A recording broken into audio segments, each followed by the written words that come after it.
Hello friends, தேங்காய் பால் விட்டு கேரளா ஸ்டைலில் எப்படி ஸ்டூ பண்ணுறதுங்கிறது பார்க்கலாம். அதுக்கு தேவையான பொருளெல்லாம் எடுத்து வச்சுட்டுருக்கேன். சின்ன வெங்காயம் ஒரு 7-8 நறுக்கியிருக்கேன். ரொம்ப சின்ன சின்னதாலாம் நறுக்க வேண்டாம், கொஞ்சம் பெருசு சின்னது அப்படின்னு யூனிஃபார்மிட்டியும் அவசியம் கிடையாது. ஃப்ரெஷ் கருகாப்பிலை, இஞ்சி, பச்சை மிளகாய், உருளைக்கிழங்கு, அப்புறம் பட்டை, லவங்கம், ஏலக்காய், அப்புறம் பிரிஞ்சி லீஃப் ஒன்று, கொஞ்சம் பீன்ஸ். ஆக்சுவலி கேரட் இருந்தால் ரொம்ப நல்லா இருக்குது, எங்கிட்ட கேரட் இல்லை.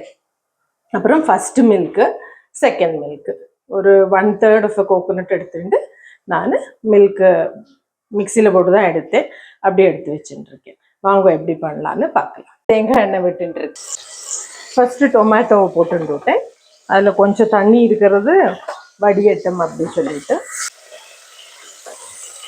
இதெல்லாம் பட்டை, கிராம்பு அதெல்லாம் வச்சுருக்கீங்க. அதுக்கு ரொம்ப கம்மி தான் வேணும். குருமாவுக்கு போடுற அளவெல்லாம் நிறைய போடக்கூடாது.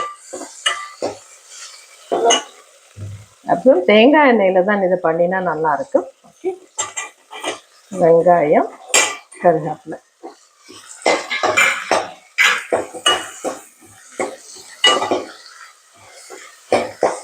போட்டு ரொம்ப ஃப்ரையெல்லாம் பண்ண வேண்டாம். கொஞ்சம் அந்த வாசனை மேலே வரப்போ, அந்த கலர் லைட்டாக சேஞ்ச் பண்ணுறப்போ அதோட நிறுத்தின்னு விடலாம். அப்புறம் இதுக்கு காரம் பச்சை மிளகாயோட காரம் மாத்திரம் தான், வேற எந்த காரமுமே வராது. பச்சை மிளகாய், இஞ்சி,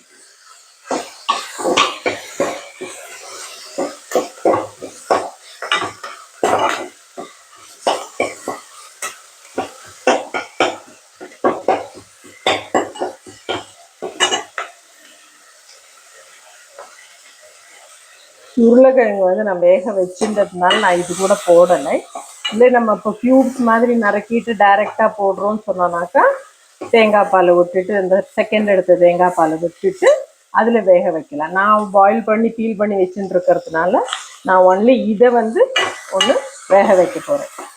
பீன்ஸ் மாத்திரம். இப்போ கேரட் இருந்திருந்தால் கேரட்டையும் சேர்த்து போட்டிருக்கலாம். நல்ல வாசனை வருது. அதுவும் இந்த தேங்காய் எண்ணெயில் வதக்குறோம் இல்லையா, ரொம்ப நல்ல வாசனை. இப்போ கொஞ்சம் ஒன்று சால்ட் ஆகிடுது. இதுக்கு மாத்திரமா இருக்கிற உப்பை போடுறேன் நான்.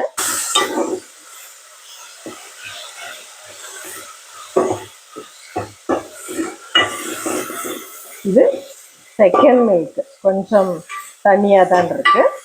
இந்த இதில் இதை வேக வைக்கலாம். இப்போ நான் சிம்மாக்கின்னு விடுறேன்.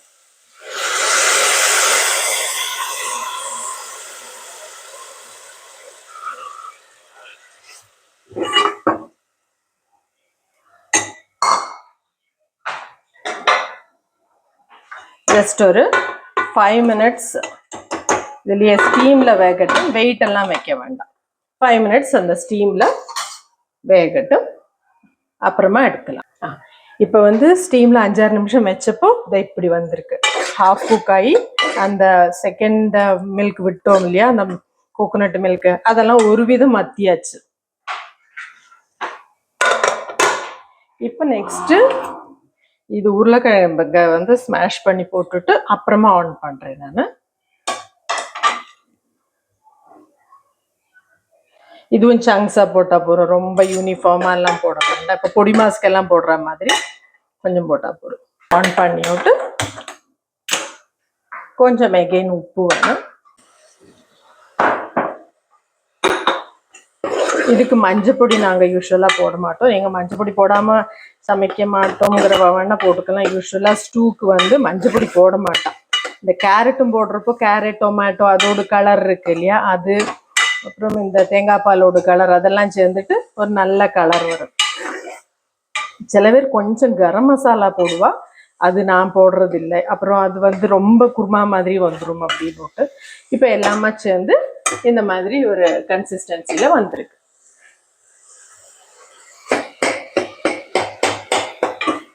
இப்போ பின்னையும் கேஸை நான் சிம்மில் வச்சு விட்றேன்.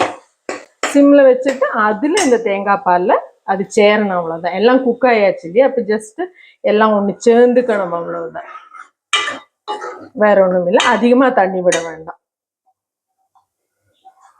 இந்த சிம் இதுக்கு கொத்தமல்லியும் போட மாட்டான், கருகாப்பில் தான். அப்படி அதெல்லாம் கொத்தமல்லி கரம் மசாலா எல்லாம் போட்டோன்னாக்கா இதுக்கும் குருமாக்கும் அவ்வளோவா டிஃப்ரென்ஸே இருக்காது, ஒரே டேஸ்ட் வந்துடும். இன்னும் 2 மினிட்ஸில் அது பாயில் ஆச்சு சொல்லி ஒன்று சேர்ந்து கொடுத்து சொன்னாக்கா அவ்வளோதான். That's it friends. தேங்காய் பால் போட்டு இருக்கிற வெஜிடபிள்ஸ், இங்கிலீஷ் வெஜிடபிள்ஸை வச்சு ஒரு சிம்பிள் ஸ்டூ. தோசை, இட்லி, சேவை இதுக்கெல்லாம் ரொம்ப நல்லா இருக்கும். Okay, hope you like this video. Thank you.